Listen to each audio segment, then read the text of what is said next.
What do you want from me? This can't be real! Show yourself! Answer me, damn it! You've done everything right. You memorized 50 mock questions.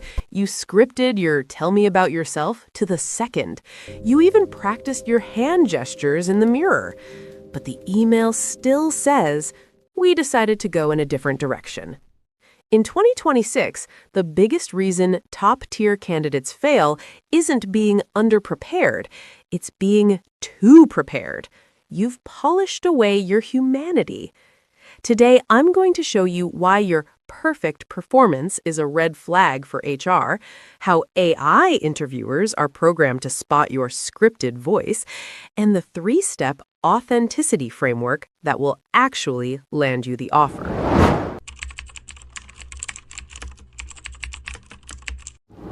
When you over-rehearse, you enter the uncanny valley. You look human, but you sound like a GPT-4 output. In 2026, many first-round interviews are screened by AI. These systems don't just listen to your words. They analyze vocal variants and micro-expressions. If you are reciting a script, your pitch becomes flat. Your eyes stop moving because you're accessing memory rather than active thought. The AI flags this as low engagement or lack of soft skills. The HR secret: recruiters aren't looking for a perfect employee anymore. In the age of automation, they are looking for a high-agency human. If you sound like a script, they assume you can't think for yourself when the AI fails.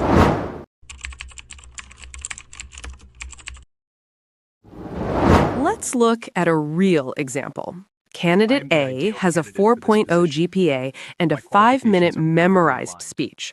When asked, "Tell me about a time you failed," they give a fake failure. "I worked too hard." It sounds rehearsed. It's boring. It's a no. Now, look at candidate B. When asked the same question, they pause. They look up for a second, actually thinking, and say, "To be honest, last quarter I completely mismanaged a deadline because I underestimated the technical debt."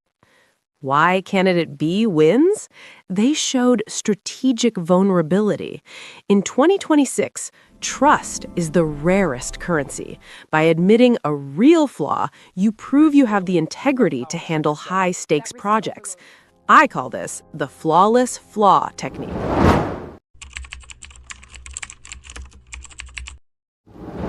How do you prepare without over-preparing? Stop writing scripts. Start using anchors. Start your answer with a vivid moment.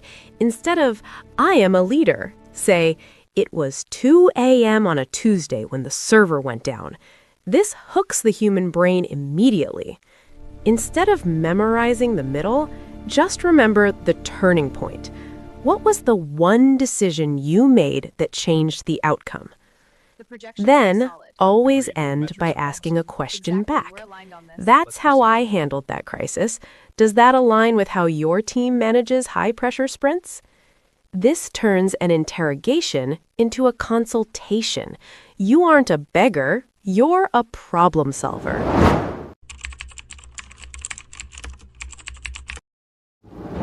Before your next interview, check for these 3 silent killers. Number 1, the eye contact myth. In 2026 video interviews, don't look at the person on screen. Look at the camera lens. It feels weird to you, but it feels like soul-to-soul contact to the interviewer. Number 2, the LinkedIn voice. Stop using corporate buzzwords like synergy or leveraging.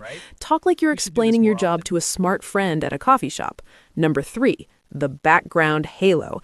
If your background is a fake office blur, you look like you're hiding something. A clean, real bookshelf or a simple wall with one plant creates 40% more trust. Remember, the goal of a 2026 interview isn't to prove you're a perfect machine. It's to prove you're a high-agency human that people actually want to work with 40 hours a week.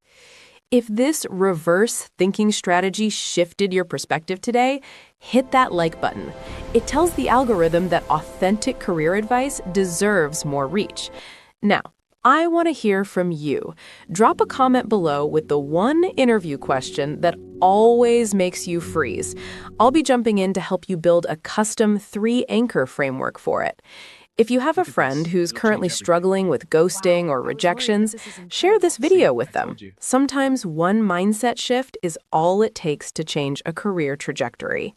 And finally, hit subscribe and turn on notifications. Next week, I'm pulling back the curtain on the 5 red flag questions you must ask every CEO to spot a toxic culture before you sign that contract. You don't want to miss that one.